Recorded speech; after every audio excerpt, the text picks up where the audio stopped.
evening, everyone, and welcome to week 5 of Great Decisions at Manitowoc Public Library. Hopefully the microphone, it's never a problem with our speakers, but hopefully the microphones for asking questions will actually work this week. I've been guaranteed by our tech guy that they will work. However, he has left the city to go to a conference, so I'm not sure how much I believe him. But thank you so much for coming out tonight. On a beautiful evening, you chose to come to the library to hear more great decisions. So, with that in mind, once I don't poke my eye out, I would like to thank our series sponsors once again.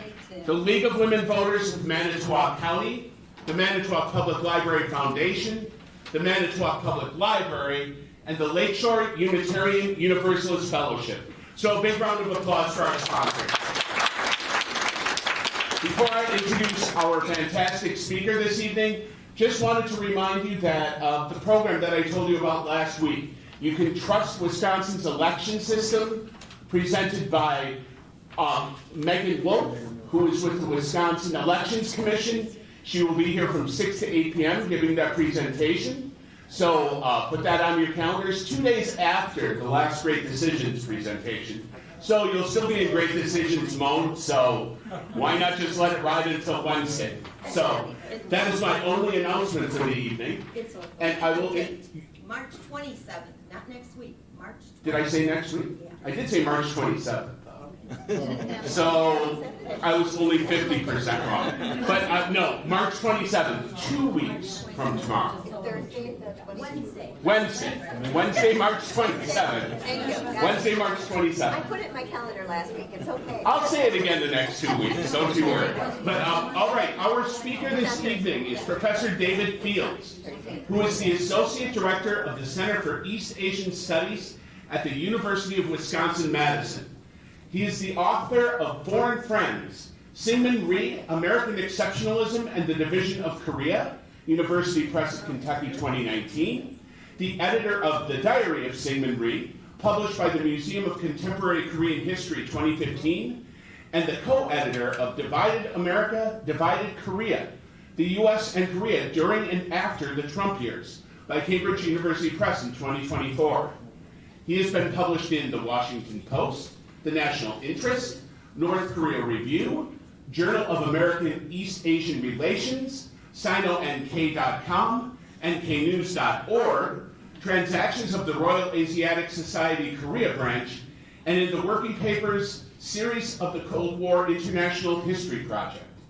His commentary and analysis has appeared on National Public Radio, Wisconsin Public Radio, C-SPAN, and CNN, and in addition to local radio and television. He earned his PhD in history at the University of Wisconsin-Madison in 2017, and from 2016 to 2017, he was a Fulbright Scholar at Yonsei University in Seoul, South Korea. So, without further ado, Professor David Fields. Thank you.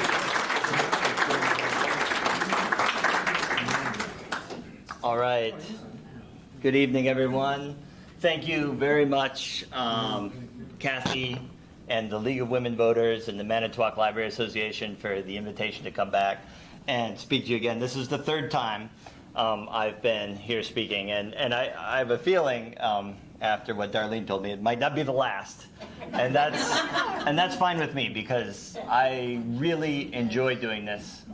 As I've said, I think the last 2 times, there's this thing in Wisconsin called the Wisconsin idea, and I believe in the Wisconsin idea. I believe that when people at the university and the community and local government come together to discuss issues, we're all the better for it.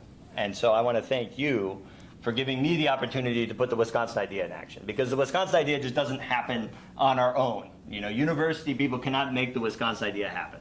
You cannot just make the Wisconsin idea happen. It only happens when we all come together.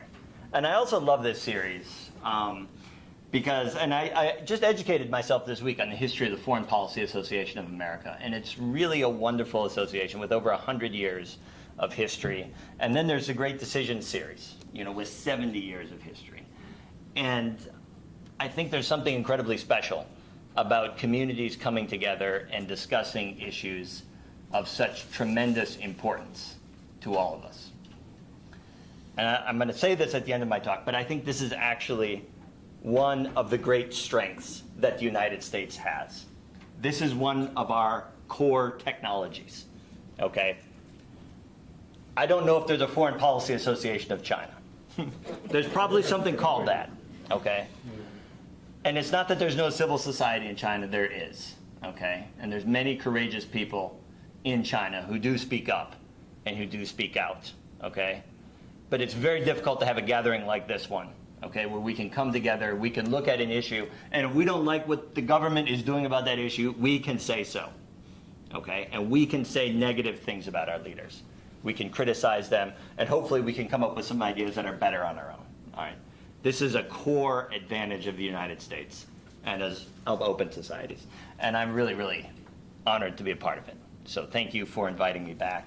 And I also really admire the Foreign Policy Association because the briefing books they send you are really excellent. And so I'm always sent the chapter that you're reading on this, and I read through it before I come. And I might have some minor disagreements here or there with some things that are written, but by and large, these are really high quality materials that I think offer a really good synopsis of the situation. And so I'm actually going to take I'm going to structure my talk around some of the things that were mentioned in your briefing book, especially whether China is a business opportunity for the United States or whether it is a national security threat to the United States. All right? I don't know that there's any more fundamentally important foreign policy issue for us today. All right? I think it's more than possible that the United States and China could go to war in the next 20 years. All right? I don't think that that's likely, all right? But I think it's possible. And I think the decisions that we are making right now, that our leaders are making, that Chinese leaders are making, will have a tremendous impact on whether or not that happens. All right, so I think this is an incredibly important issue. Having said all that, I do want to give one disclaimer, and that is I'm a specialist on U.S.-Korean relations. That's my specialty. I've lived in Korea for 4 years. I've studied Korean for 10 years. I'm not a specialist on U.S. and China. Okay, I do teach it, okay, and I do follow it on a daily basis. I'm professionally very interested in it, but it's not my core expertise. So what I'm offering you today, I don't want to say as much as it's coming from an expert, as it's coming from maybe someone who is just better informed than average, since I follow this for my day job. Okay, so what I'm hoping to do with you is have a structured conversation around it and tell you how I think through some of these issues. And some of you may agree and some of you may disagree. Some of you may know more on some of these specific topics than I do, okay? And we can discuss them, all right? So I want to structure my talk around that question of whether China is a business opportunity or a national security threat. And I've got more or less 4 parts to this talk. Whether or not China is a business opportunity, I believe it is, okay? Whether or not China is a threat to U.S. national security, I believe it is, okay? And then what do we do about it? Okay, what do we do about those things? And then what do we don't do about it? Okay, what should not be done, all right? And so that is the way I'm gonna structure this talk. So I'll start with, is China a business opportunity for the United States? I believe it is. I believe it's a very good business opportunity for the United States. And I believe that the gains that we get from trade with China are very, very real and significant. Now, I'm not an economist, okay? But in graduate school, I did have to take classes on international trade and finance, okay? And there's a concept in international trade, which I think once you understand this concept really changes the way you think about international trade. And that is the idea of competitive advantage, okay? Which is that countries of radically different economies can gain from trading with each other, okay? Even if one economy seems to have an advantage in almost every single sector, even if you're more efficient in every single sector, you can still gain by trading with other countries. All right, and a very simplified version of how this works is if you're really good at making cars, if you're the best at making cars, then every time you're not making cars, there's an opportunity cost because you're doing something besides making cars, okay? So you can make cars and bicycles, but if you're better at making cars, then you should make more cars. Even if you're better at making cars and bicycles than another country in both things, there's still a competitive advantage in you making cars and them making bicycles. All right, this is an important concept in international trade.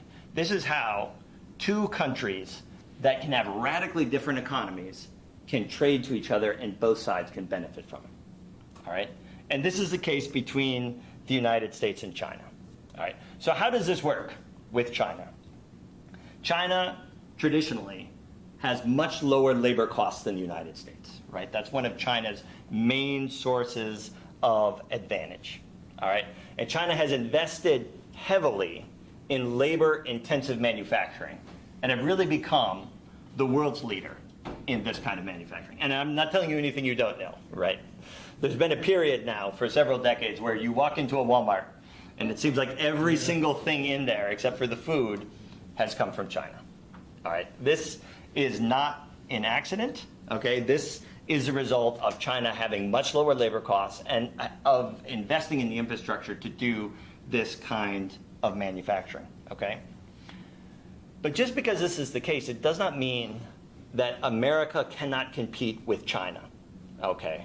Actually, the United States is very competitive with China, and in fact, outcompetes China in many sectors. Because what we need to understand is that labor is only one input, only one type of input when it comes to manufacturing. There's many other things to consider, all right?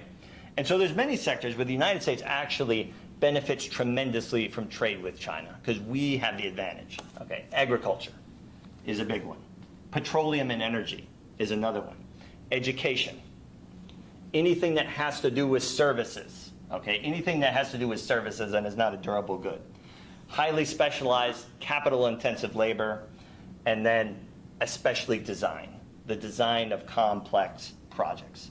The United States is able to outcompete China on many of the above. Okay, so let's just look at a few of them really quickly. Agriculture. The United States dominates global agriculture. All right, and China is actually a net importer of food. And most of that food comes from the United States. All right, a lot of it comes from not far from here. You know, think about all of the corn and soy that we grow in the Midwest. An astonishing amount of that is exported to China. Okay, an astonishing amount. All right, think about education. We don't traditionally think of education as an export. But when you have 350,000 Chinese students studying in the United States every year, it is an export. All right, and it brings in tremendous amounts of money. At the University of Wisconsin right now, we have 6,000 Chinese students at the undergraduate, graduate level. Now, as I was telling someone for the talk, we could have more if we wanted to, okay? If we wanted to be irresponsible, we could have 10,000 Chinese students. We charge them an eye-watering amount of tuition, in my opinion, but we could probably charge 2 times as much, and they would come because American universities are world-beating institutions. All right, it's a major export of the United States, worth hundreds of millions of dollars. We just don't think about it in those terms. And it's a special kind of export because not only does it bring capital into the United States, but it brings American ideas and knowledge of the United States back to China. Okay. There are polling numbers right now showing that an increasingly large portion of Americans are very skeptical about Chinese students studying in the United States. All right. I think that is a mistake. I think we should welcome these students to the United States for all the reasons I've discussed above. The United States also is dominant when it comes to services, especially financial services.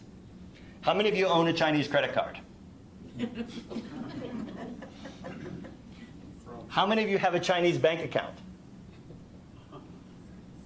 An astonishing number of Chinese citizens have a Visa or MasterCard. Okay, Visa and MasterCard dominate global financial services for payment. Now, they do operate a little bit differently in China, and that is when they're used domestically, they're generally used the Chinese payment system UnionPay, but anytime they're outside of China, they use the Visa and MasterCard system.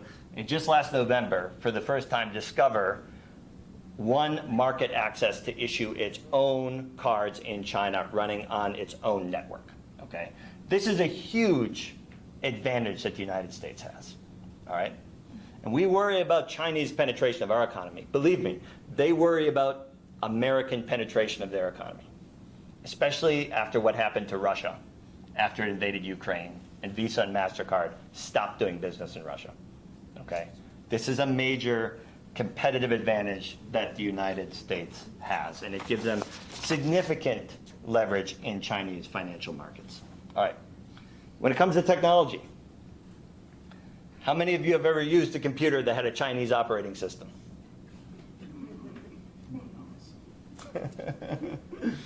There is a Chinese operating system. There is a Chinese developed kernel of Linux, all right?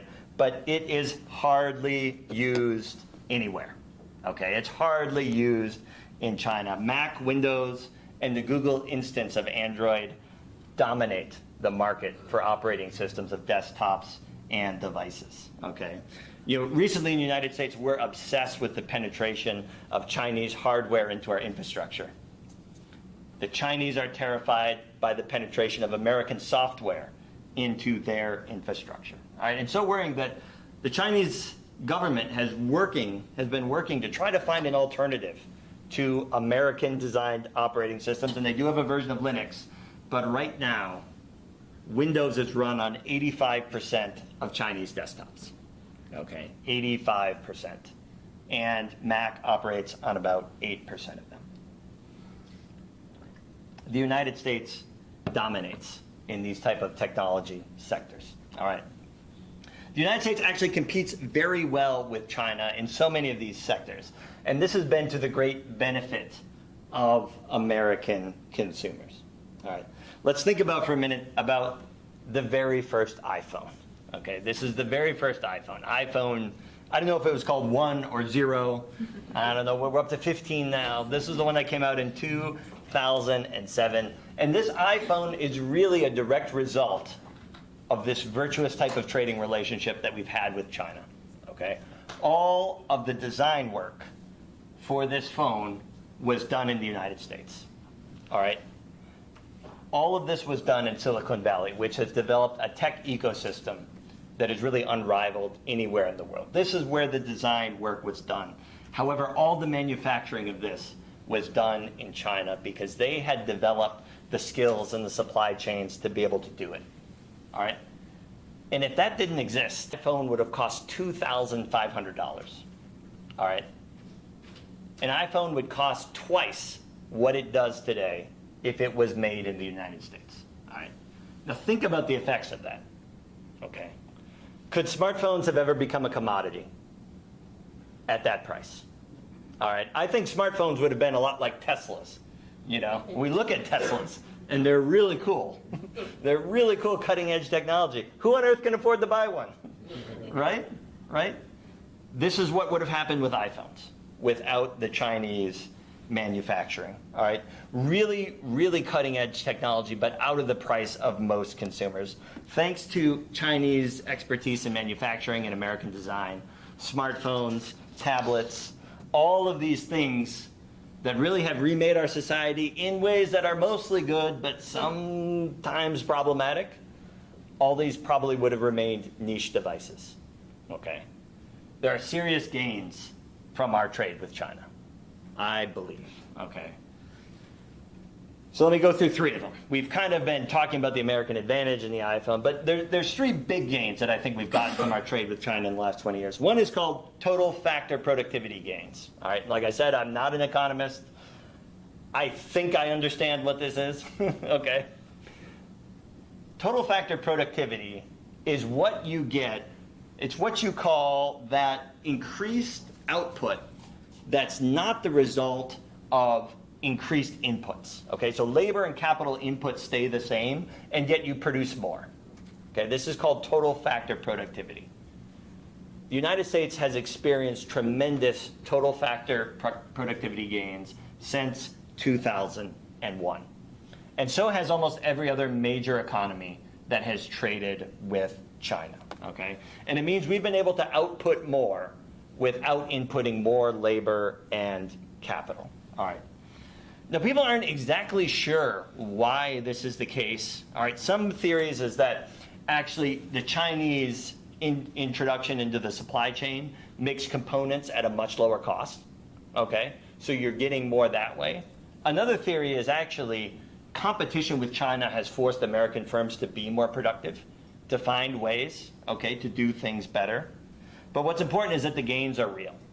All right, that the United States is more productive today in our economy than we were in 2001, and economists say that probably about 15% of this is a result of trade with China. A second gain is low prices. Okay, low prices. After China entered the WTO in 2001, Chinese imports into the United States increased rapidly. Okay, this is the era when you can walk into Walmart. Okay, you can walk into Walgreens, and almost everything seems like it's made in China. And what this did is it drove down the prices for many goods in the United States, really across the spectrum. And two economists who have looked at this, one at the London School of Economics and one at the Federal Reserve, have found that from 2001 to 2008, when they focused on their research, every American household received an additional amount of purchasing power to the tune of $1,500 per year. Okay? $1,500 per year in extra purchasing power over those first 8 years. And it's something that has probably continued, okay, probably continued till around 2017. All right. Now, this might not sound like much, okay? $1,500 a year might not sound like all that much. But when you think about the federal poverty level for a household of 4 in 2001 was $15,000, all right? This is an extra 10%. All right, if you're at the federal poverty level, this is like having an extra 10% of your income. And this disproportionately benefited Americans at the very bottom of the spectrum, okay? Because those are the people who have to spend much more of their income on goods. And these are not luxury goods, okay? We're not importing luxury goods from China. We're importing many of the things that people need in their daily lives. This is also happening at a time when real wages in the United States are stagnating, okay? Real wages were stagnating. So trade with China allowed Americans to live materially better lives, especially poor Americans, even as their wages were stagnant. All right. Finally, this trade between China and the United States has literally lifted hundreds of millions of people out of poverty. Okay. So if you look at this chart here, this is a measure of extreme poverty in China, which is measured by those people who are living on less than $1.90 per day. And you can see in 1990, there's about 750 million of those people.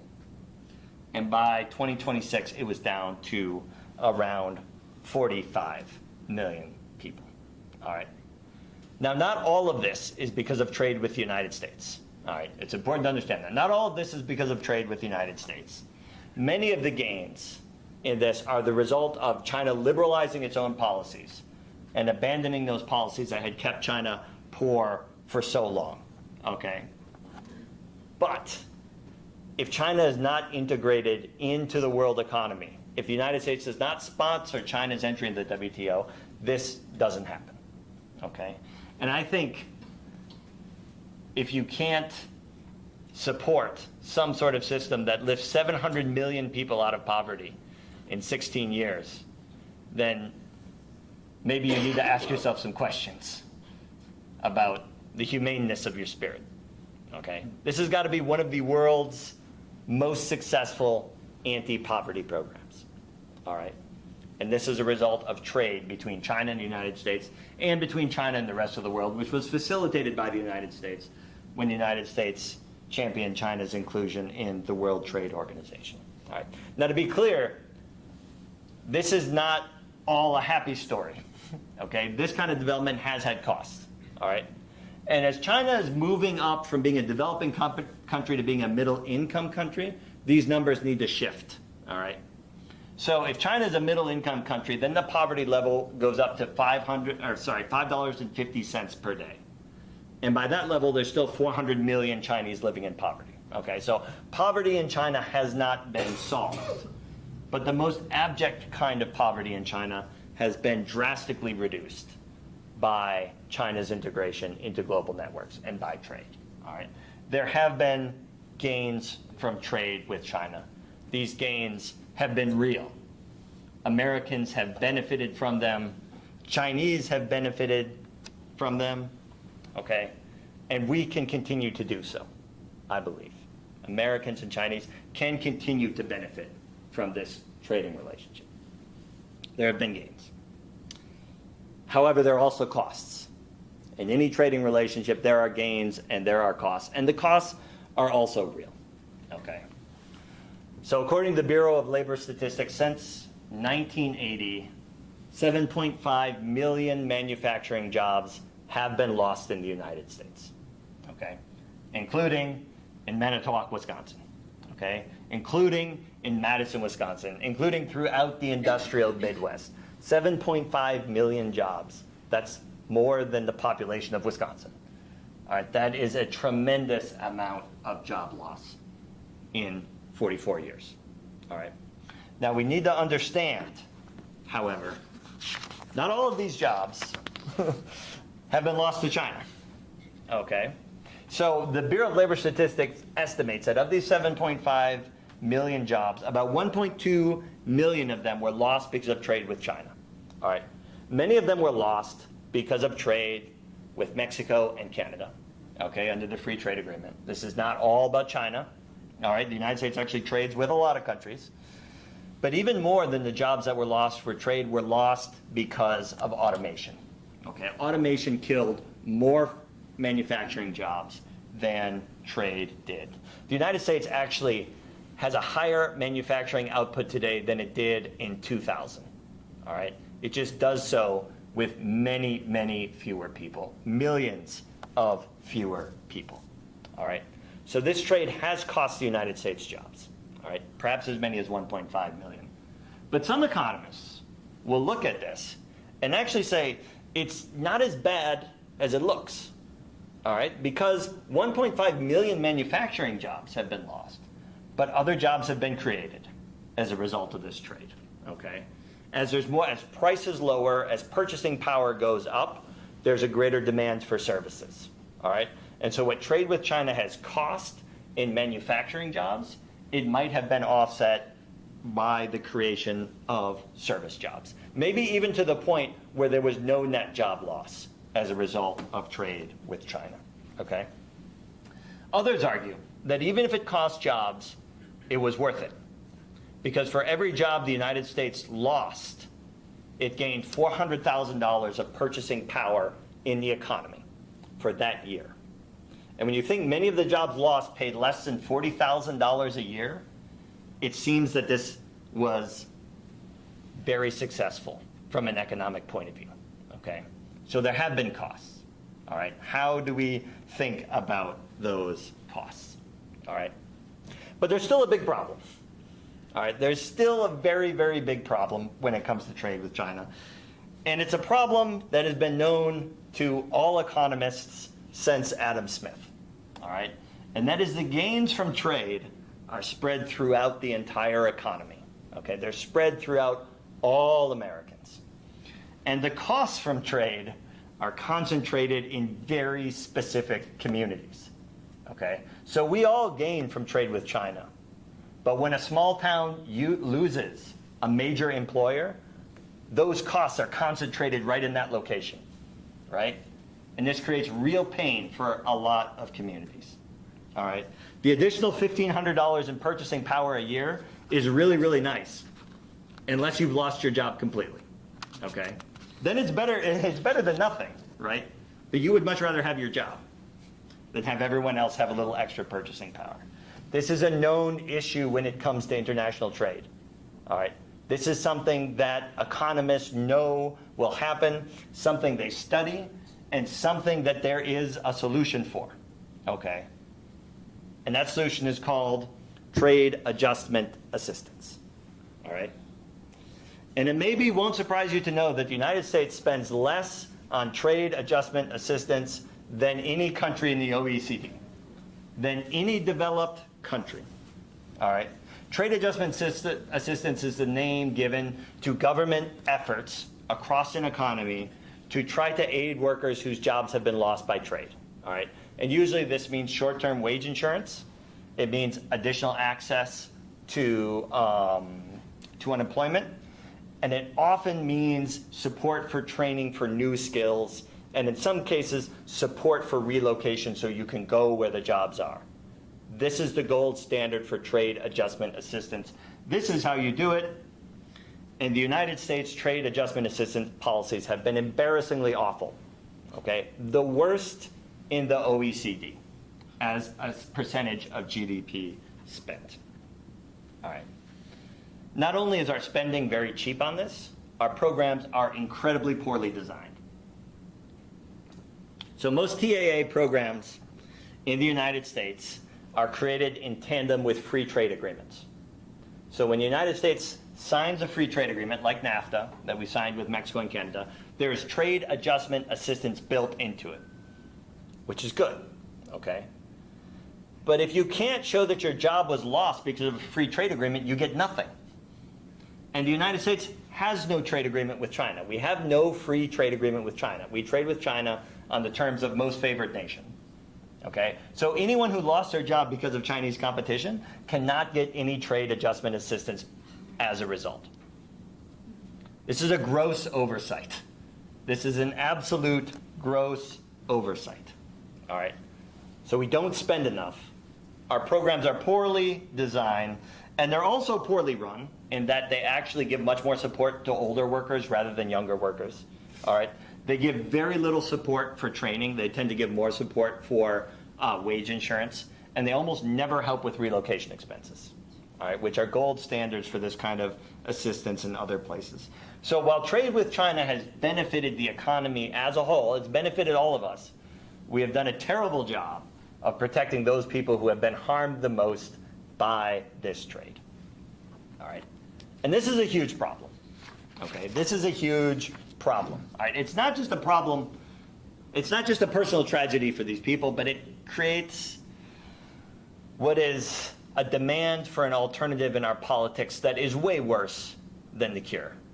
All right, a demand for something that is way worse, and that is instead of enhanced trade adjustment assistance, many people are demanding protectionism. Okay, it's much easier to blame China and Mexico and Canada for the loss of our jobs than to invest in the strategies that would allow us to take advantage of this trade and at the same time help the people who have to bear the costs of this. Okay? And protectionism is a problem in my view, not only because it's much more expensive than this kind of policy, okay, but because it costs international goodwill, and also it's never going to bring these jobs back. All right, it's never going to bring these jobs back because most of these jobs were not lost to trade. All right, the majority of them were lost to automation, and American firms are not going to go back to the days of labor-intensive manufacturing. Right, that is not what American companies will do. And this protectionism comes at a staggering cost to the American consumer. All right, a staggering cost. But again, these costs are spread throughout the economy, so individuals don't notice them as much, all right, but they come at a cost to all of us. And we've seen an example of this recently, which is the trade war with China that has been ongoing since 2017. If any of you find a single economist who says that this is a good idea and has been successful, let me know, because I have not been able to find a single one, all right? And not only has it not brought American jobs back, it's actually cost additional American jobs. Okay, a Federal Reserve study of the Bank of St. Louis looked at Michigan and Indiana and the effects of Trump's tariffs on steel in these places and found out that it cost Michigan an additional 50,000 jobs, in Indiana 26,000. Okay, because the tariffs on steel drove up the price of steel everywhere, and it put workers in the automotive industry out of business. All right, this is not helpful. This is not helpful. This is a problem that we need to deal with. So, is China a business opportunity? Yes. Are there gains from trade? Yes. Are there costs from trade? Absolutely there are. Okay? Do the costs outweigh the benefits? In crass monetary terms, they do. Do they outweigh the benefits in terms of the cost to our society? They can, all right, if we have the will to do it, all right, and if we demand that it can be done. But one of the reasons we're not demanding this, and we're not doing this now, have you ever heard anyone advocating for trade adjustment assistance?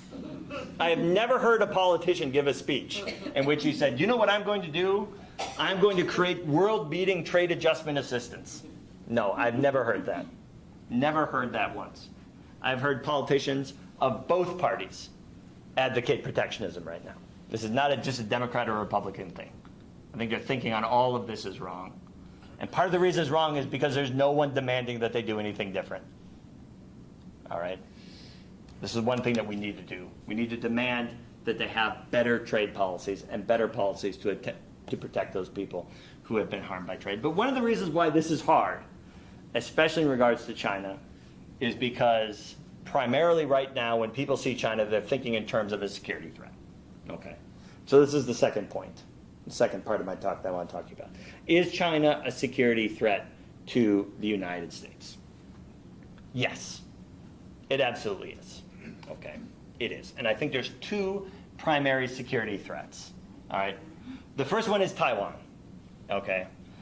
I think of all the issues that the United States and China face, the issue of Taiwan is the one that is most likely to bring the United States and the PRC into conflict in the medium term. Okay. And it's because the PRC and the United States view Taiwan fundamentally differently. Okay. For the PRC, Taiwan is a breakaway province that is still in rebellion against the government, and their revolution will not be complete until Taiwan is reunified with China and foreign countries have no business meddling. Okay, this is the Chinese position. All right, the U.S. position is different. All right, and there's a whole convoluted history there that I'm not really going to get into. But the important thing to understand is when the U.S. and China normalized relations, all right, starting in 1972, they came to a very complicated and convoluted agreement on Taiwan, okay, which is very vague, very messy, very confusing, and this is how diplomacy works. Okay, this is the essence of diplomacy, is you each look at a situation and say it's different, and then you'll agree on it. So the issue with Taiwan was that we agreed to what is known as the One China policy, okay, which is acknowledging that Chinese on both sides of the Taiwan Strait believe that there is only one China, all right? And furthermore, that Taiwan is not an actual country, all right? That Taiwan's political status is, quote, undetermined. And three, that the United States is not opposed to any means of peaceful unification between Taiwan and the PRC. Okay, that is the One China policy, all right? And this worked very well for decades. Okay, this worked very well for the better part of 3 decades, maybe 4 decades. But right now, it's under severe strain, this policy is. And one of the reasons it's under severe strain is because of the expansion of Chinese power. Okay, until the mid-2000s, this policy worked pretty well because China did not have the ability to threaten Taiwan. Okay, they were so outmatched by the U.S. Navy that any talk of action with Taiwan was not taken seriously. All right, this has changed. Okay, China now is getting to the place where it can credibly threaten Taiwan. All right, now that doesn't mean that China would necessarily win in a conflict over Taiwan. Okay, but Chinese power has to be taken very, very seriously. All right. There's been a significant expansion of the Chinese military over the past few years. All right. However, we need to understand that while most people talk about the expansion of the Chinese military budgets in dollar terms, as a percent of GDP, it has stayed very constant, right below 2% of GDP, usually 1.6 or 1.7% of GDP. So when someone talks alarmingly and shows you the graph of Chinese military spending going up, that's in constant dollars, which you would expect. Okay, as the Chinese economy grows, you have to pay people more. Okay, things get more expensive to produce. Military spending has been more or less consistent, under 2% of GDP. All right, and the American expenditure has been more or less consistent around 4% of GDP. All right, sometimes just over, sometimes just under. So China is still a long, long way from matching the United States in terms of military spending. The Chinese Navy now for the first time is actually larger than the United States Navy in terms of hulls, okay? But most people agree that that is not the most useful metric, okay? What types of hulls you have is more important, all right? But still, comparing the US and China in terms of power over Taiwan is tricky, because while the United States is clearly more capable, we have worldwide security commitments. China does not, okay? What China has, it can focus exclusively in the South China Seas, all right? So this makes this situation tricky, okay? And the United States also bears some of the responsibility for the deterioration of this one China policy. Who's the man in the center there? Mike Gallagher, right? This is Mike Gallagher and Raja Krishnamurti about 2 weeks ago with Tsai Ing-wen, okay, the president of the Republic of China. One of the things that the United States has done over the years is American politicians have been willing to take these highly symbolic and highly inflammatory trips to Taipei, okay, to meet with the leaders of the Republic of China as if they are leaders of the independent state. All right. This undermines the one China policy, and it drives the Chinese crazy with rage. Last time I was here, I showed a picture of Nancy Pelosi doing it, okay? So it's not just a Republican or a Democratic thing, okay? And Mike Gallagher, I think, should know better. It undermines the China policy, which might be worth it if it did anything for the security of Taiwan, but it doesn't. It does nothing for the security of Taiwan. It actually makes the Chinese much more angry than when we sell Taiwan weapons. We should sell Taiwan weapons.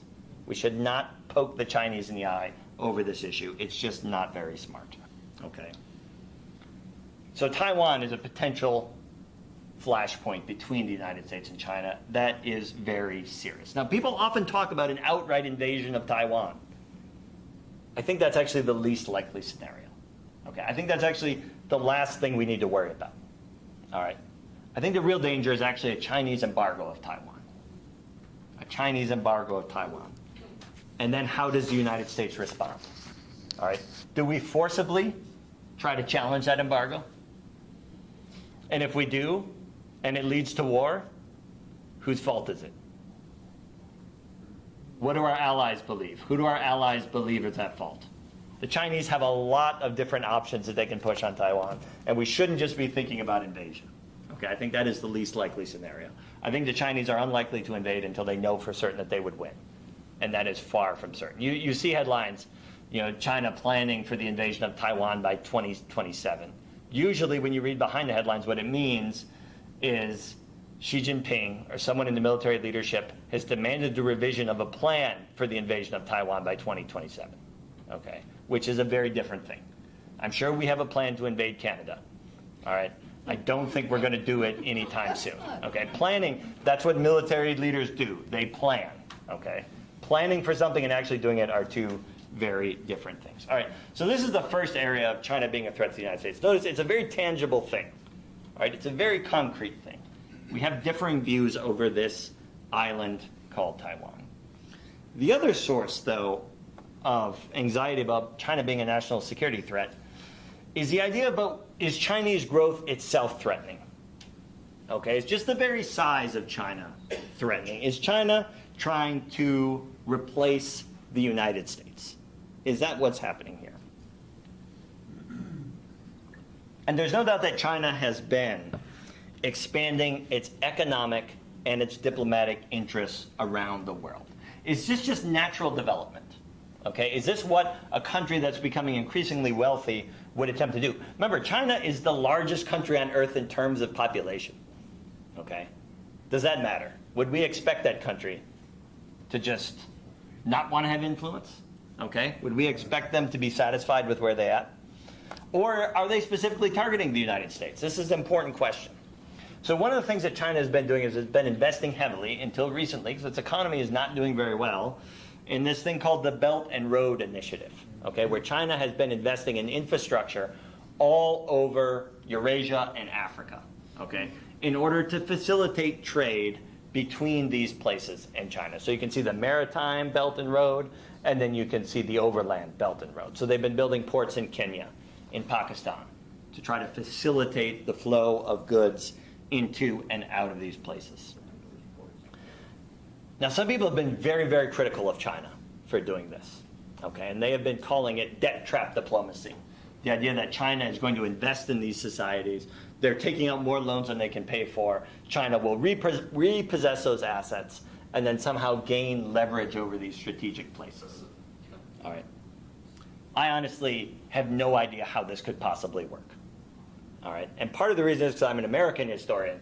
And the United States did something similar in the 1920s and 1930s called dollar diplomacy. And we realized that it's actually way more headache than it's worth. Because how do you repossess a port? How do you repossess a railway line? Okay? You can go in there and try to run it, which is what we did in many places in Latin America. And then you find that you get incredible blowback from the local population. And it's not worth it. Okay? I think actually the Belt and Road Initiative is not threatening at all. If China tries to manipulate these investments, it will blow up in their face.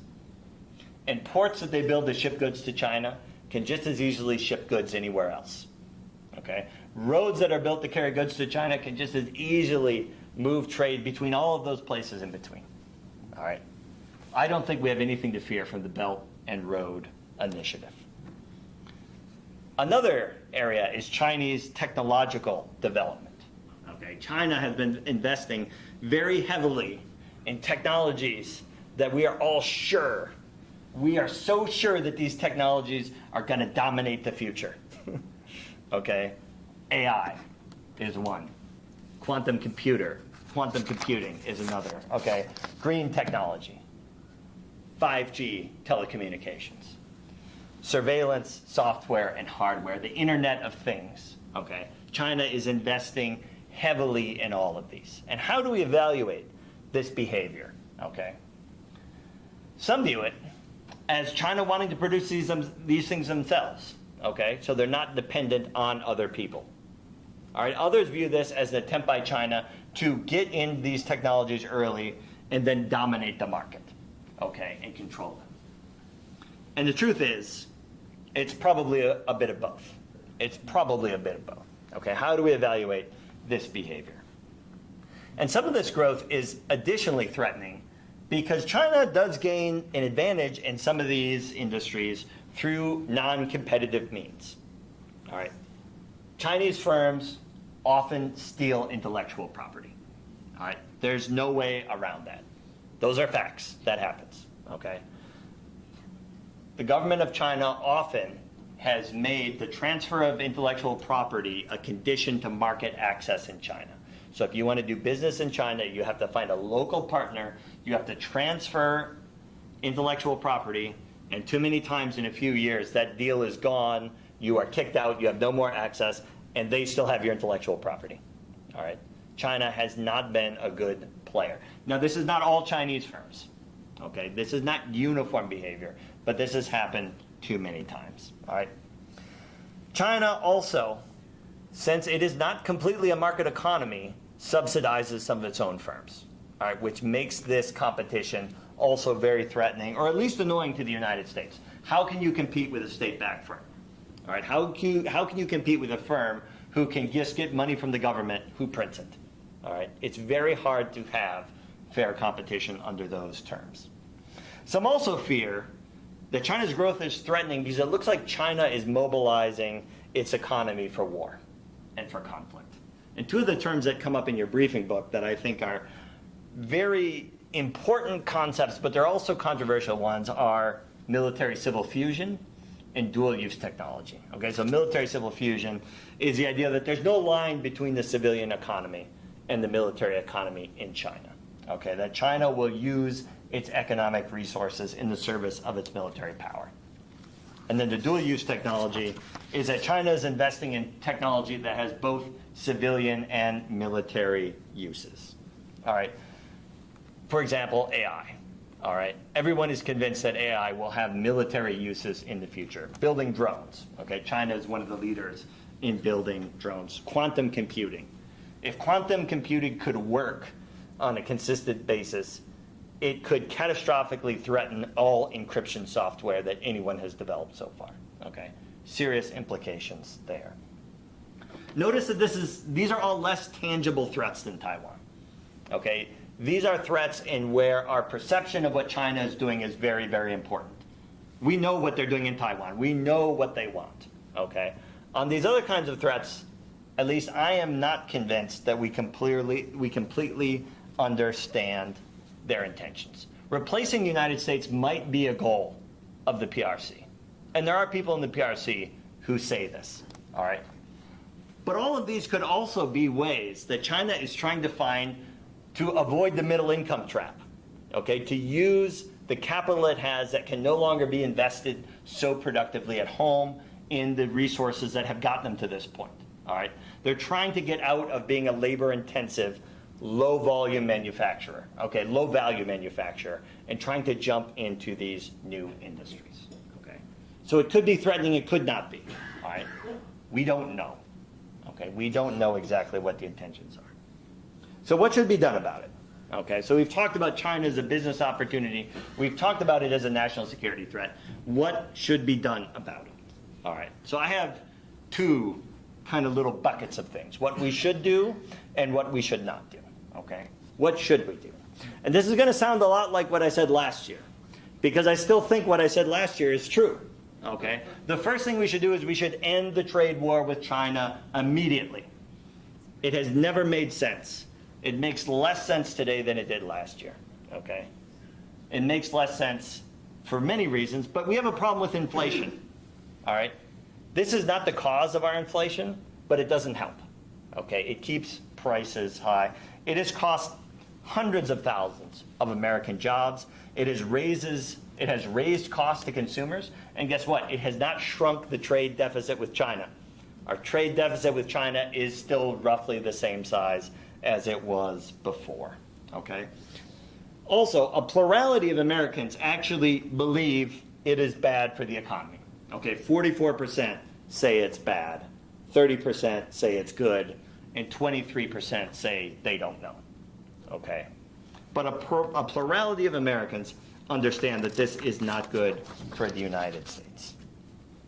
Unfortunately, the trade war, though, has become a partisan issue, all right? And this is very unfortunate, where you see those who lean Democratic, 51%, support this trade war.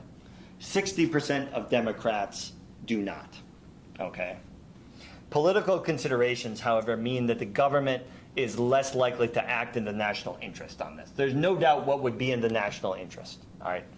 And we won't do it, okay? Not only does it cost us, but actually it costs us tremendous goodwill with China, and it feeds this Chinese narrative that the United States will do anything to keep China down, all right? As I said last year, we shouldn't end the trade war because we want to do something nice to China.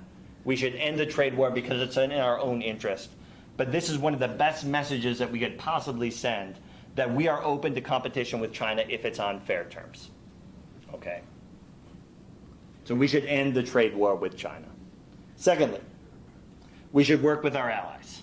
Okay? We should work with our allies.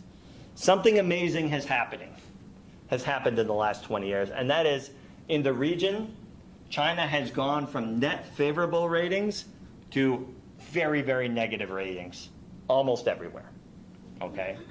Look at those numbers in South Korea, Japan, and Australia. Similar story when you look at Europe. It's a similar story almost everywhere in the world, okay? China has a very, very serious image problem because of its activities abroad, all right? They are not just offensive to the United States, they're offensive to most of the world. And there is an opportunity there for American leadership to counter these behaviors from China in the least threatening and most effective way, okay? And we're doing this. And in some ways, we're doing a pretty good job, okay? I would say we're getting maybe like a B+ on the military aspects of it, all right? The Quad ended up not being such a big deal, but the AUKUS Security Pact, which was signed last year, that transferred American nuclear submarine technology to Australia and the UK, is a big deal, okay? It's a big deal. It gives us all sorts of options, and it gives China all sorts of additional headaches. And now the Japanese are giving indications that they would like to join this as well. I don't know if that will happen. Okay, this is good. This is kind of a B+. All right, but what we're not doing, where we're absolutely failing, is on leadership when it comes to trade. Okay, we are not leading on that at all. And so the third thing we should do, we're working with allies on military security. We need to join the Trans-Pacific Partnership. All right, if you don't remember what that is, I talked about it last year. This was the trade deal that the United States wrote for the Pacific. It was a modern trade deal that was going to have all the things in it a modern trade deal should, including environmental standards, labor standards, protections for for intellectual property. All right, and what it would do to China is, instead of beating China with a stick, it would create a modern free trade area in the Pacific and offer the Chinese the opportunity to join once they acceded to these standards. It was not going around the WTO, it was going beyond the WTO. Okay? This was such a good idea. And it's still a good idea, because it has gone forward without the United States under the leadership of Japan. And the Japanese are begging the United States to join it. Okay? They're begging the United States to join it. And what have we done? We went off and created our own idea, IPEF, the Indo-Pacific Economic Framework.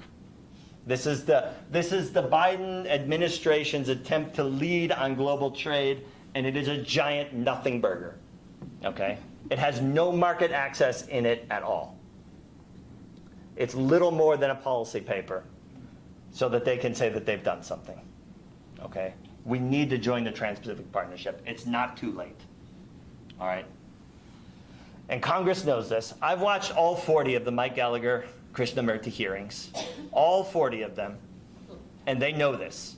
And their guests tell them this. And you know what they say? They say there's not the political will in the United States to do this. They need to be told something different. Okay? They need to be told something different. This is what the United States needs to do. End the trade war. Continue to work with our allies. Leverage this really historic unity over the issue of Chinese behavior, and then join the Trans-Pacific Partnership. So, what should not be done? What should not be done? And I'll be done. I'll be done once I tell you what should not be done. Okay, the first thing is we can't lose our minds over China. Okay? We cannot be seduced by the headlines that see a Chinese attempt to dominate the world every other day. All right? And how do we not lose our minds on China? The first thing we recognize is that China is not an existential threat to the United States. China is a serious threat. It needs to be taken seriously, but it's not an existential threat to the United States. All right. The most likely flashpoint between the United States and China is over Taiwan. And we don't want a conflict to happen. We absolutely do not. But we also need to recognize that a conflict over Taiwan would not be an existential threat to the United States. If it comes to that, we need to win. But it does not need to be an existential threat to the United States. China is the only country on earth that has a no first use policy for its nuclear weapons. The only one on earth. And there is no indication that they have ever considered anything different. Okay? Any conflict over Taiwan can remain conventional. And it's up to us. Okay? I seriously hope it doesn't come to that. But it doesn't need to be an existential threat to the United States. All right?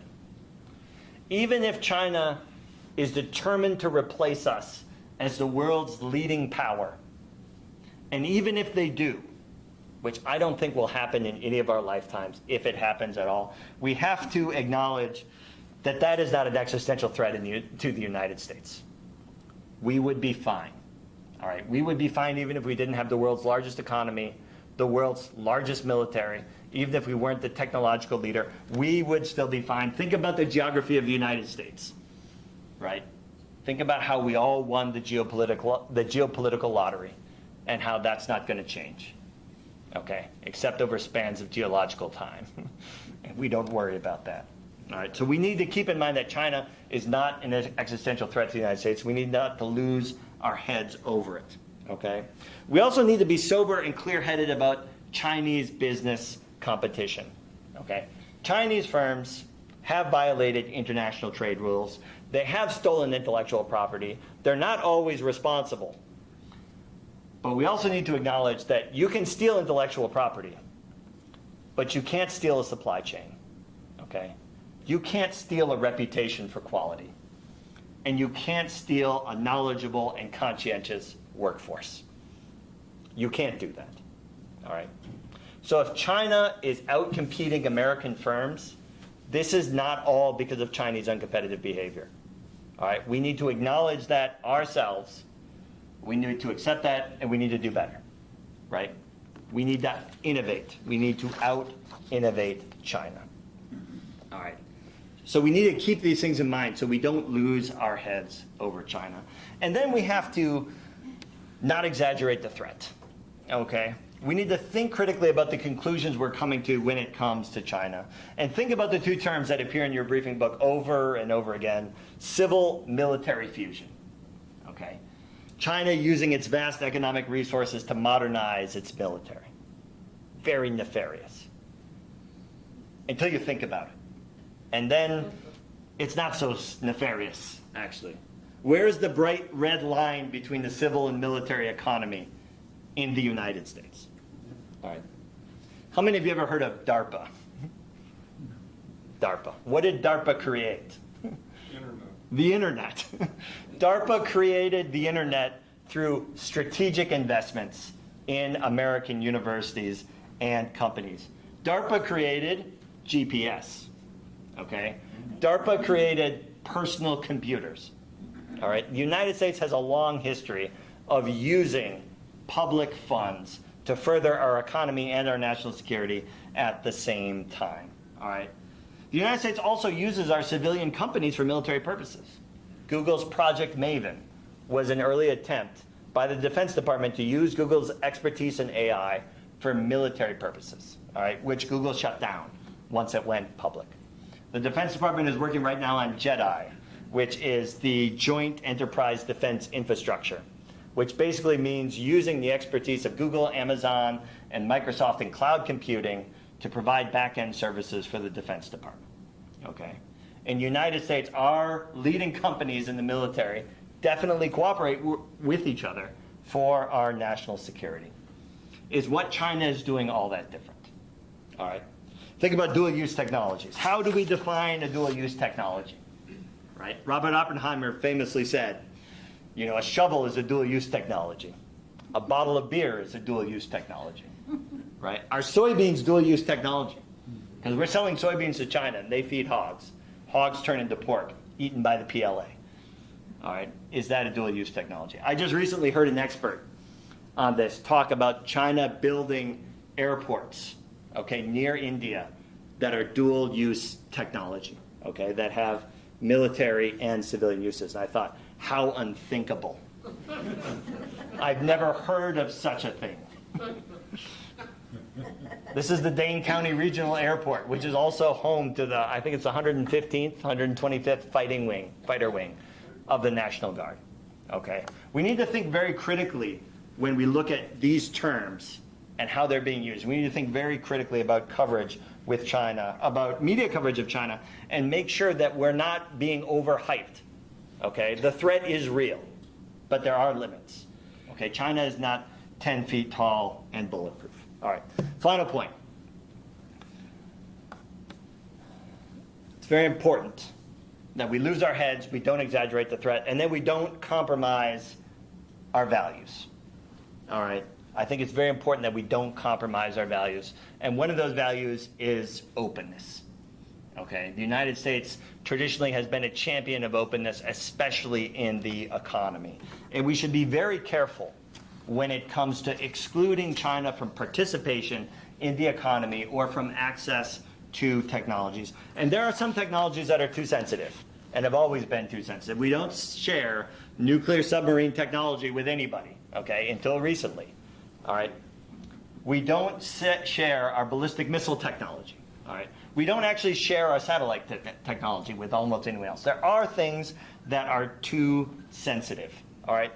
But there are also technologies that have become commodified, okay?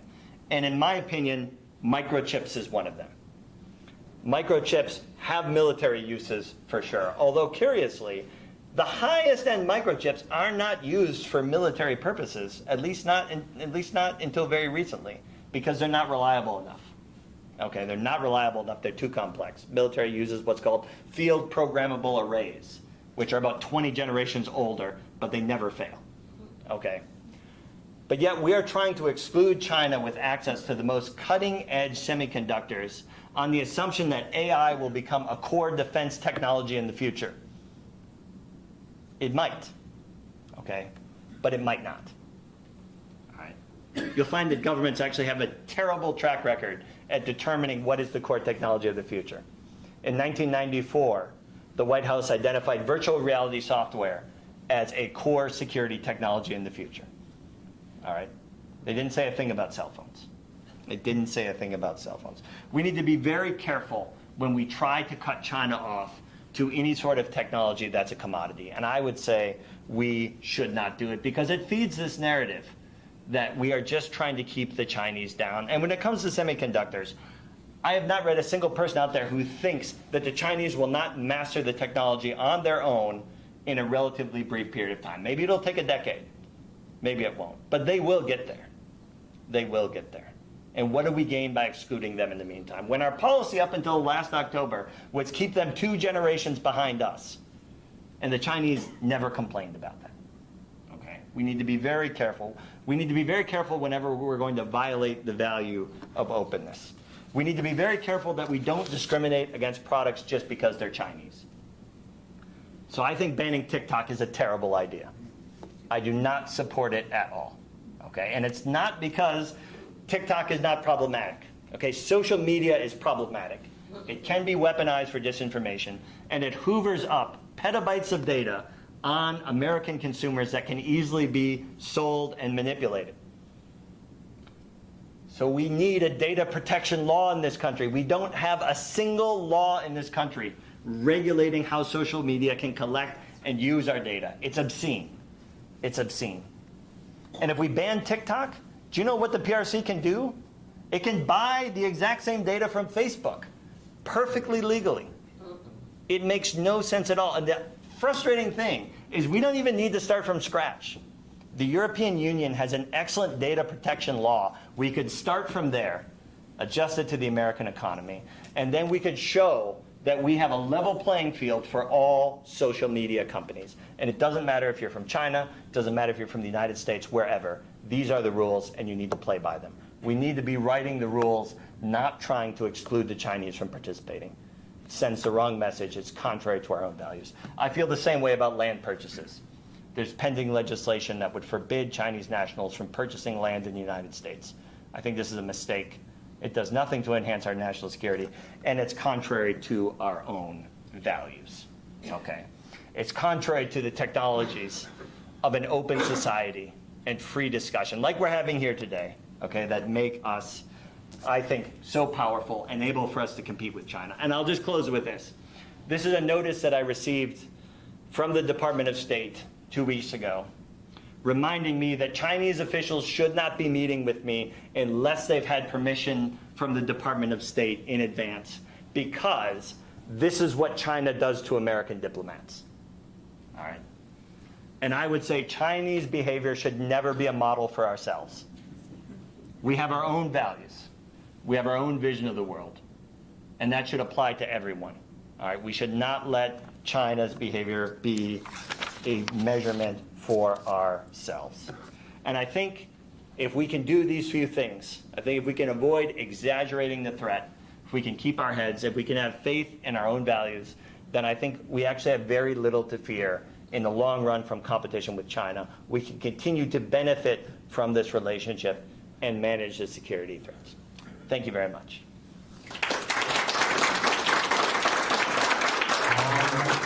Let's move directly to our question and answer and comment period.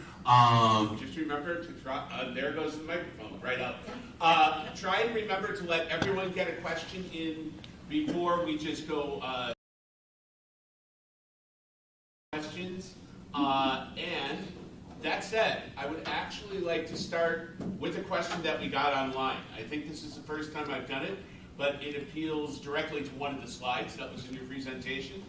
And the question is, Joe Ellen was wondering, how will Mike Gallagher's exit affect U.S.-China's relationship? Let's start with something easy. Yeah, I have a complicated relationship with Mike Gallagher. Not that he's ever met me, but I have been in his office, although I've never talked to him. But I honestly think that Mike Gallagher is a good person. I think he cares about this issue deeply.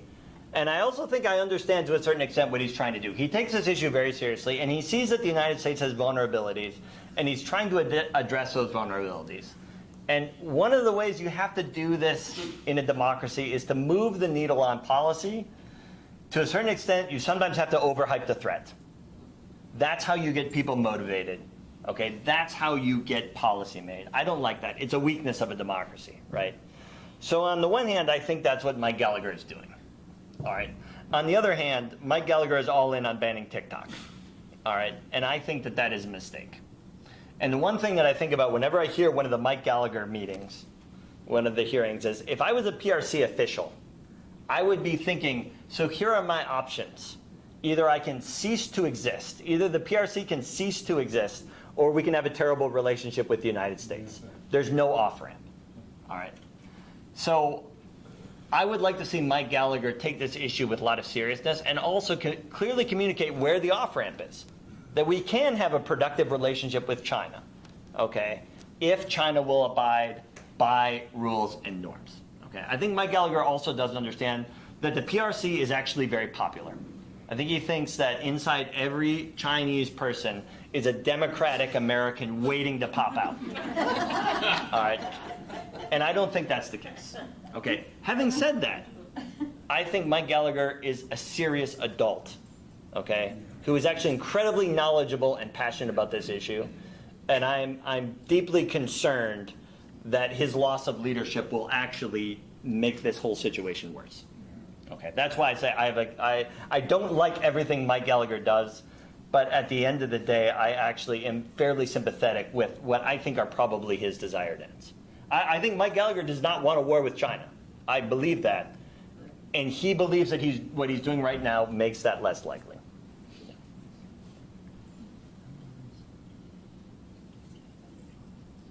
Does anyone else have a question in the room? Hopefully up. Go up? No. So it's up to you to speak loudly. I don't know why the mic's cut out.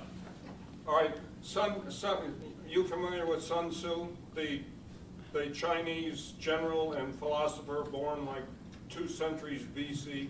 Yes, I am. Yeah. Okay. I mean, like, vaguely familiar. I read The Art of War when I was an undergrad. He's got a lot of quotations, and one of them, and I'm kind of, because I didn't bring it along, wasn't planning. One of them basically says that the height of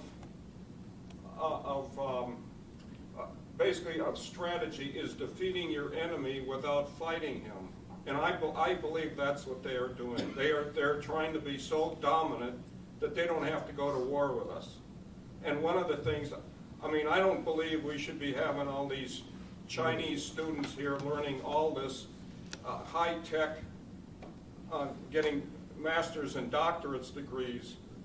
In World War II, Oppenheimer didn't get Japanese and German engineers to work on the atom bomb. Unfortunately, he did. One of them was named Klaus Fuchs. One was a spy, but I mean, he wasn't. So, I guess a couple of things. You know, one, I really hope that's the Chinese mentality. Okay, I really hope that they want to defeat us without fighting us, because what that says to me is they want a competition, and that's what I want. I want a competition with China because I think we win. I really do. I think our society has so many more advantages over the Chinese that we win a fair competition. And where the competition isn't fair, we create coalitions to pressure China or to create our own type of international economy that will counterbalance China. So I think we win. On the issue of Chinese students, I think I can only tell you just how rich they make our university. I teach Chinese students on a regular basis. And the thing about the research that happens at a university, or at least that happens at the University of Wisconsin, we don't do classified research. The University of Wisconsin does no classified research as a matter of policy, which means every bit of research that we do gets published. All right, it gets published and it's out in the open for anyone to read. Okay. But other universities do classified research. If you do classified research, there's a higher burden of proof to make sure you're policing who researches it. But the thing is, the only way counterintelligence is successful is by methodical work done by professionals. When you exclude a category of people, when you heighten the scrutiny on those people, it makes it all that easier for someone else who doesn't fit that category to come in, right? This is the whole problem with McCarthyism. It wasn't that there was no spies. There was spies in the United States under Joseph McCarthy. It's just that he stirred up a witch hunt to pick on homosexuals, to pick on people who looked like they were different. And in the meantime, Kim Philby was at the CIA reading NSC documents, the British gentleman who didn't fit the stereotype, sending them off to Joseph Stalin as fast as he could read them. Okay, espionage is a serious threat, but it has to be left to the counterintelligence professionals, and even they get it wrong a lot. Okay, excluding categories of people will not make us any safer. At least that's my view. Here we go, and let's hope this microphone stays on for you. I have a question from way back at the beginning of your talk, where you were talking about this situation where you get like excess productivity. You put in X amount of capital and X amount of labor, and you get this excess. And then a couple of slides later, you were saying something about a period of time that I think was 2000 on a bit, where wages stayed stagnant. Yeah. And then I was trying to figure out, when you talk about labor input, are you talking about number of bodies on the ground? Or are you talking about how much you have to pay labor, along with how much you have to pay for capital in order to get this excess productivity? And if you're counting how much you have to pay the labor, then how does that connect up with that stagnation of wages, which has troubled the working class ever since then? Like, are those two things related, or am I counting labor one way and wages another way that really aren't the same? Yeah, so I'm going to be honest with you and say total factor productivity is something that I feel like I just barely understand. Okay, that I had to read quite a bit before I understood the basics. So I cannot answer that question for you. The best that I can say is that a number of economists have looked at this period and they've seen total factor productivity in the United States increase, as well as other societies who engage with trade in China, and feel that a part of the gains is attributed to that trade. Now, how does this relate to the cost of labor versus what you pay? I have to admit, I am not entirely sure. And if you find out, let me know. I have another question from a different person online. This is from Daryl. He says, his question is, what does the guest think about China's role in containing North Korea, especially now that North Korea has abandoned reunification and strengthened ties with Russia? Yes. So the Chinese are not assisting the United States in containing North Korea. And this is a real missed opportunity, because this is an area where both Chinese and American interests align. Now, I have the opportunity to actually regularly interact with Chinese policymakers based in the United States. And it's something that I bring up all the time. And they always say, why should we help you when you're trying to strangle our economy? And I say, you should help us because it's in your own interest to do so. All right, the Chinese actually do not want North Korea to have nuclear weapons, and they do not want them to threaten the world with it. Okay, but they also are not willing to cooperate with us right now on this issue because of what they view as our aggressive stance on them, which is another reason why I think we should end the trade war and try to take this on directly. But I think it's a missed opportunity, all right? But at the same time, I want to be clear that we can't live in this world where we think the Chinese can tell Kim Jong-un what to do and he'll do it. That is not the kind of relationship they have. The Chinese have immense leverage over North Korea in that they could cut off electricity and fuel to that regime tomorrow, but if they do that, the regime might collapse. And if the regime collapses, all of those North Koreans go north into China. They don't cross the 38th parallel. That border region with China historically has been majority ethnic Korean. Okay, they're called Chosunchok. Now they're almost a little less than 50%. The Koreans in Chinese society have been one of their quote-unquote model minorities. They've not caused a lot of problems. The last thing they want is millions of rabidly ethno-nationalist Koreans crossing that border into northern China. Okay? So we need to understand that Chinese leverage over North Korea is limited in what they can do, but they're not doing anything. And part of the reason is they're angry at us. All right, next question. Somebody here. Did you have a question? No, thank you. I did have another. I have one here. Okay. I would just like you to explain, please, why Taiwan is so important that we are ready to go to war over it. And please don't say because of the spread of democracy, because I don't buy that.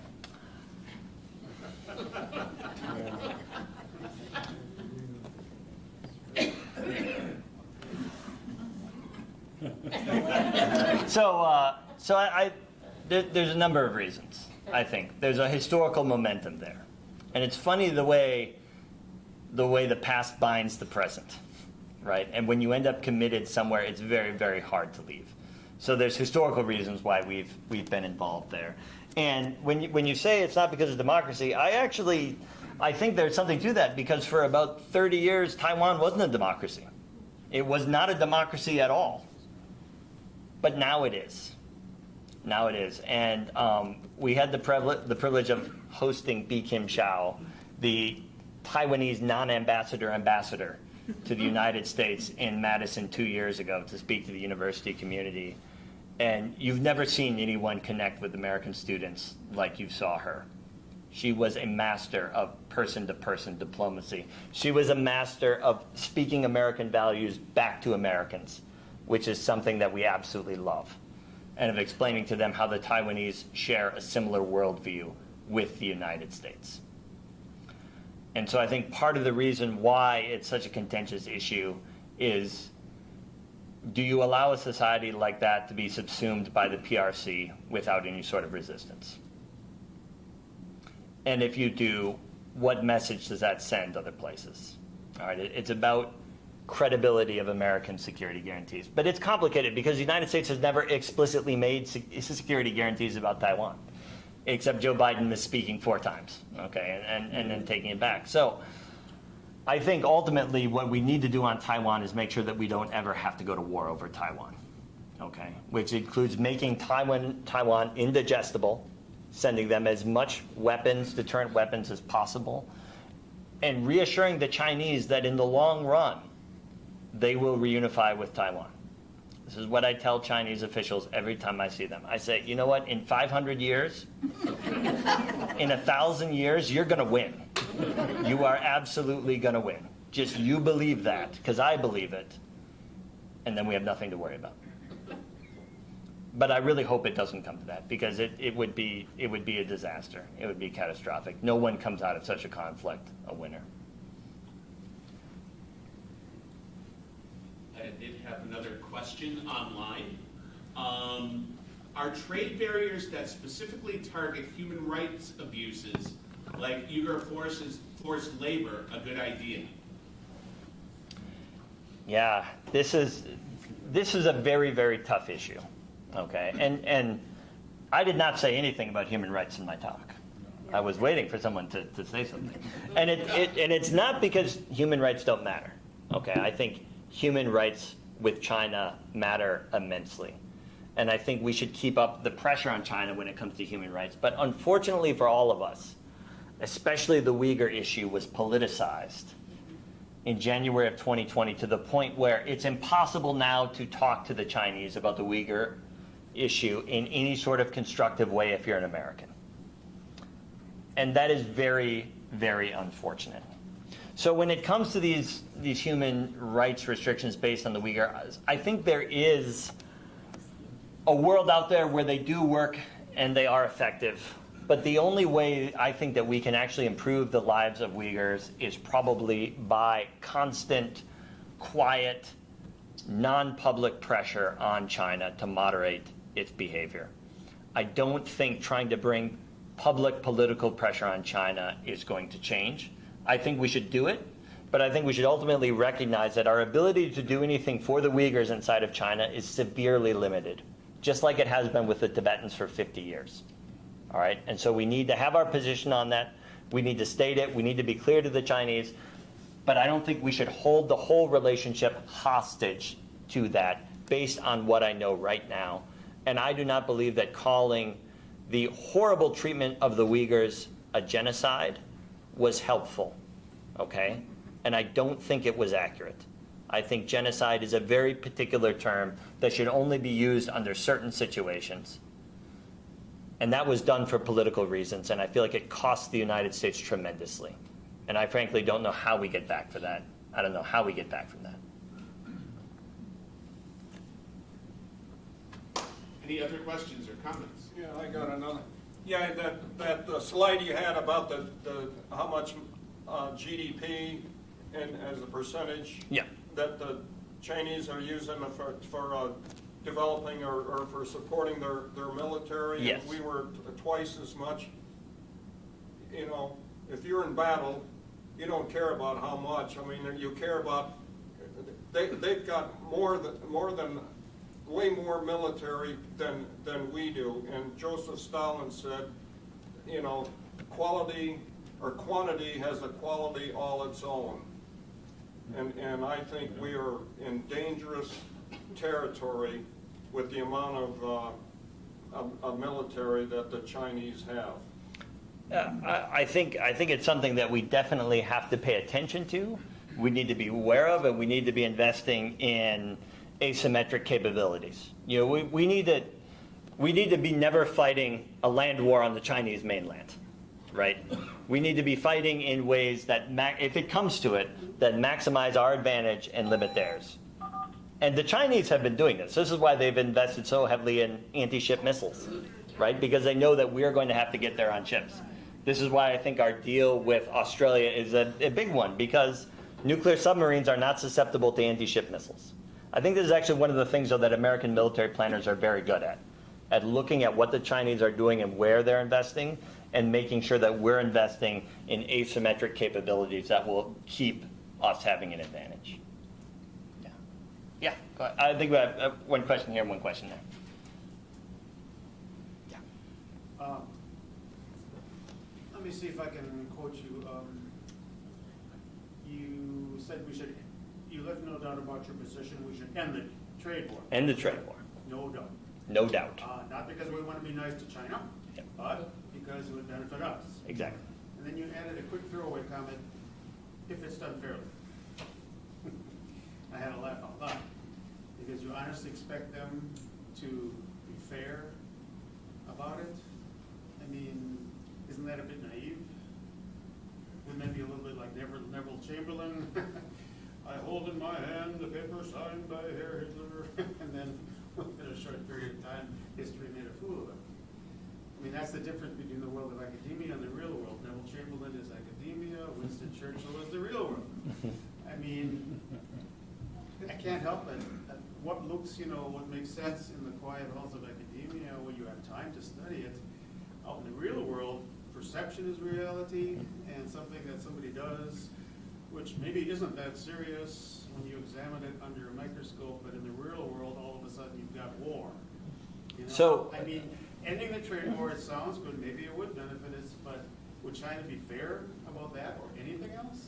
So I say we end it because it's not in our benefit, and it would benefit us.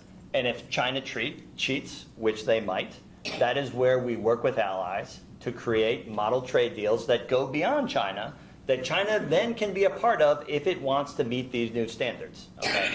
One of the unfortunate things about China's trade relationship is that the United States has hobbled the WTO's ability to deal with this by not appointing judges to its appellate body. So there is no dispute resolution mechanism in the WTO right now because there's no American leadership on trade. So yes, China does cheat. And we need to be investing in the type of structures that will be able to hold them accountable for that. And we need to go beyond their cheating in creating our own multilateral structures. But in the meantime, in my mind, that's not an argument for not ending the trade war because the Chinese will cheat. We end the trade war because it's in our own interest to do so, full stop. Okay? And then we address Chinese cheating as we can. That would be what I would say. Yes. I have a question of how all the countries were all segmented up, we're all quick on choosing sides, we don't trust each other at all. This is all based on distrust and suspicion. No one's ever going to just say, yeah, okay, we believe you, everything's going to be fine now. So now, globally, that's the way this is. We're all taking sides. So now what happens when we're doing land grabs on the moon? And like China's already, it's like a race. Here we go, and there's going to be land grabs. The same distrust, segmented game planes are going to happen right on the moon too. Are we going to have pretty soon a global, some kind of universal rules? Because this is just going to keep extending. This is never going to end. You know, I'm not sure that I think that we're so fragmented right now. I actually think on the issue of China, there's actually a lot of convergence of views around the world. You know, what you have is you have China, Russia, and North Korea, who are not exactly allies, right? Huddling together to stay warm is the way a lot of people suggest it. And then outside of that, you actually have a fairly, I'd say a fair amount of convergence on what the threat is and what we should do to address it. I think the problem is nobody knows which way the United States is going to come down. Is the United States ready to be a leader? Is the United States ready to invest in multilateral institutions? Or is the United States going to go in a completely different direction? Isolationism? That is a possibility. About space, fortunately, I have no idea. But I know that there's actually only a few countries who have the technology to get to space. So hopefully, for now, Until we steal each other's secrets. We have another question over here. Yeah, it's just a real simple question with a complicated answer. Do we have a political system capable of handling an issue this large? That depends on us, Oh, okay, yeah. right? That depends on us. Democracy, you get out what you put into it. But I'll tell you, the Chinese certainly believe that we don't, right? Yeah, they do. The Chinese believe that the United States is in terminal decline. And they've thought that since 2008. And that actually scares me, because I think it might actually lead them to think that things are possible that are not possible. All right? But the truth is, whether we are up to the challenge depends on us, right? And it depends on what we demand of our political leaders, okay? So, I don't know. Will we make the right decisions? Will we make the wrong decisions? I don't know. But I think we can be up to this challenge. I do. We might not have microphones that work, but we have time for 2 more questions if anyone has them. Otherwise? I have a comment. I wish I could quote what American ambassador dignitary said this. It's kind of on American and Chinese tactics, but this ambassador diplomat was talking to leaders of Africa, and he was kind of asking why they're doing business with China. And many of these leaders in Africa said, well, America comes with the rule book, and China comes with the checkbook. And I wanted to ask you, kind of off point, so, because we have Mr. South Korea here, the lady here made a comment about Taiwan, and you said Taiwan wasn't very democratic for the first 30 years. Not at all. Wasn't South Korea not democratic for its first quite some time? 40 years? Okay. Yes, it All was. right, okay. I mean, not first 40 years. They have a democratically elected president until he's removed from power in 1960, and then the next 28 years it's ruled by a military dictatorship. Okay. Yes, it is. The transformation in these states has been stunning. All right, these are not states that originally the United States is proud that we're protecting. All right, they're states that we end up in a historical relationship with that we wish we didn't have.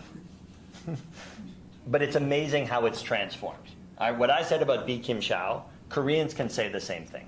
All right, it's amazing the way Koreans and Americans can say we share a common conception of international relations and how this should work. We share common values. That was not the case for a long time, and then it became it. And they've turned into real assets of the United States instead of liabilities.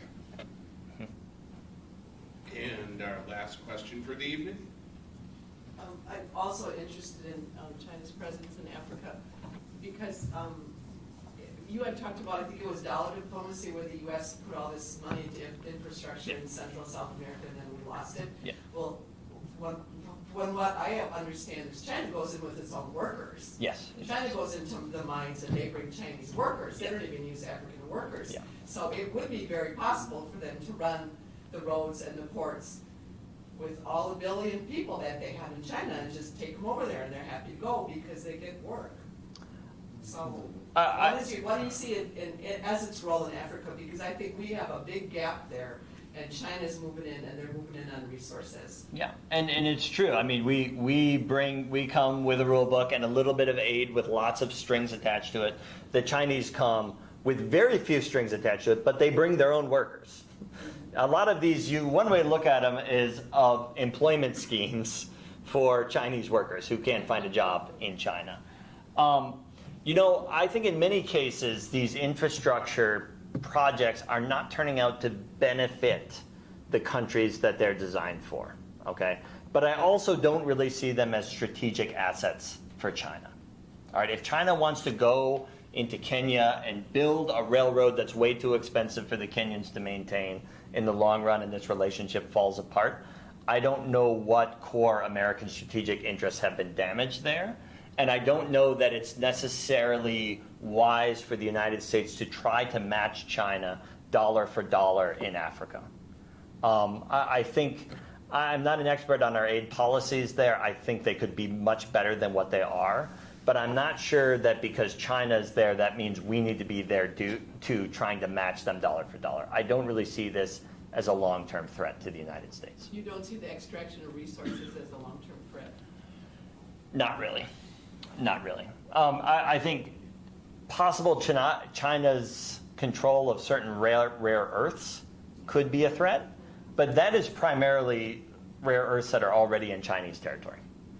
Okay, so no, I don't really see much to worry about for the United States behind these Belt and Road Initiative projects. All right, that is our last question for the evening. A big round of applause for Thank you. One last thing. Thank you everyone for coming tonight. I don't want to embarrass anyone, but I would like to ask, there's a couple that's been watching the Great Decision series, our Great Decision series, for several years online and actually drove up from Illinois to be here this evening. So if you want to stand up, you can stand up. If you don't want to stand up, but I think it's incredible that they drove up.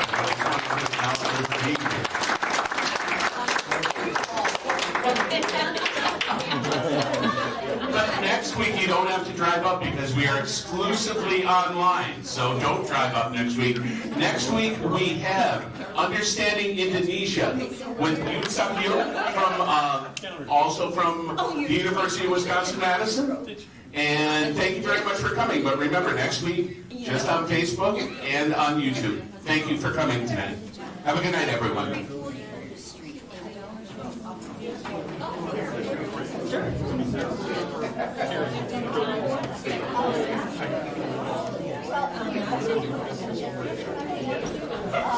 Oh, yeah,